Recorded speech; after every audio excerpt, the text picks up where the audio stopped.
IADC turns 70 years old this year, and as part of the celebration for this milestone, we thought we'd take a look back at the leaders of the days gone by and a look ahead to those who could be the leaders of tomorrow. Hi, I'm Mike Kilalia with IADC and drillingcontractor.org. Thanks for tuning into this webcast.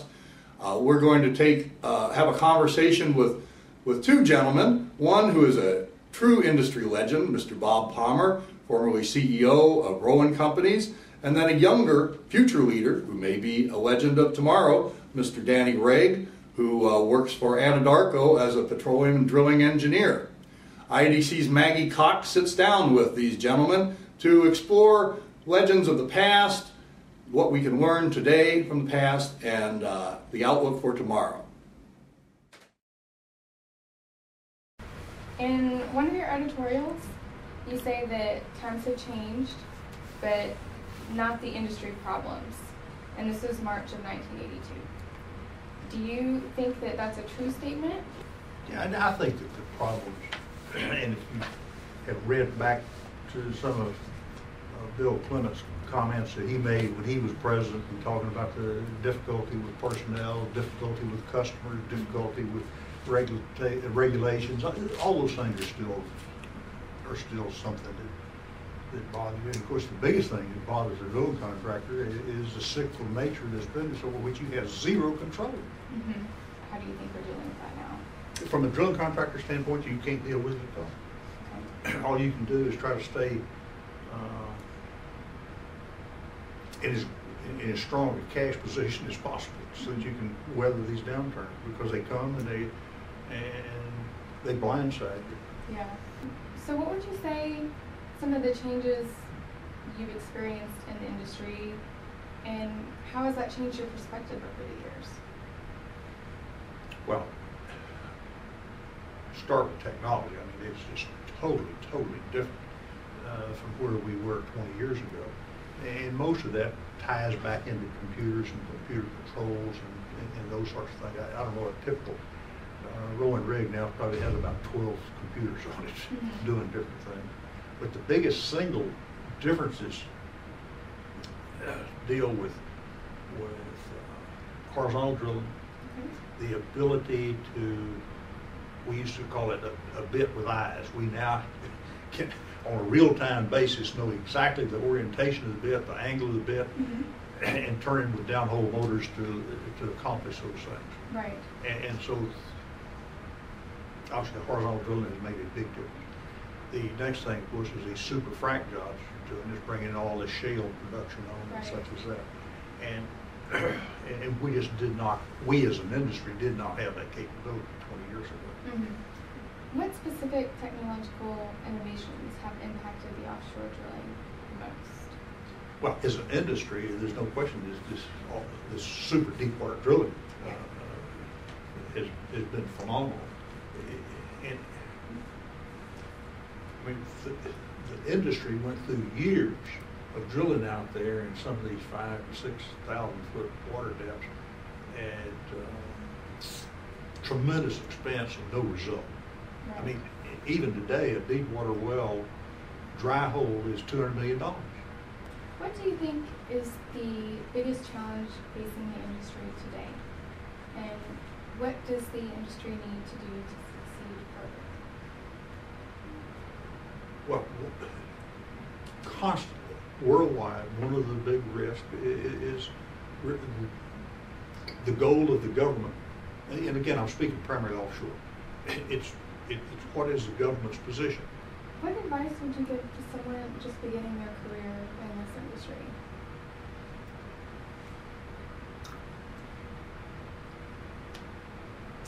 Well, it probably helps to be crazy. To be crazy? Okay. Do explain. No, it's such a volatile, unpredictable industry and everything else. And of course, obviously, I've enjoyed my involvement. I would not change it one iota. It is an exciting business. It is a fun business, and you get to meet a lot of interesting people and do a lot of interesting things and achieve some things. But there's a lot easier places to work as a drill contractor. Yeah. I did an article, I think it was in Drilling Magazine, many years back, in which which I said, there's two kind of people in the world. One are the settlers and others are the explorers. Mm-hmm. And you better be an explorer if you want to be a drill contractor, because life is not going to be easy for you. Or did you experience at all like a learning curve when you first started? Absolutely. Yeah. Yeah, my experience now, and it's been almost 3 years, going on 3 years now, has changed significantly. When I started here at the company, you learn a lot in school. Right.